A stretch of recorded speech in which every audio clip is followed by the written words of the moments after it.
Welcome to our CapCut effects tutorial for 2025. Today, we'll explore the exciting ways to make your videos pop with effects. First up, let's take a look at the latest changes to the CapCut interface in 2025. It's sleek, intuitive, and user-friendly. To enhance your videos, you'll need to navigate the effects library. Let's dive into how you can easily access it. Now, allow me to demonstrate some popular effects, including transitions, overlays, and filters that can elevate your videos. Don't forget, sound effects can amplify the impact of your visual effects. Let's explore how to use them effectively together.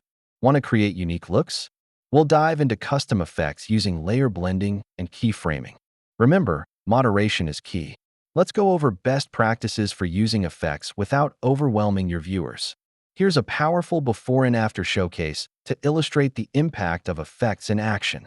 You'll be amazed. Different content types require different strategies. Let's discuss how to use effects strategically for vlogs, tutorials, and promotions.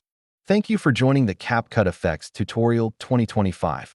I encourage you to experiment with your own creations and let your videos shine.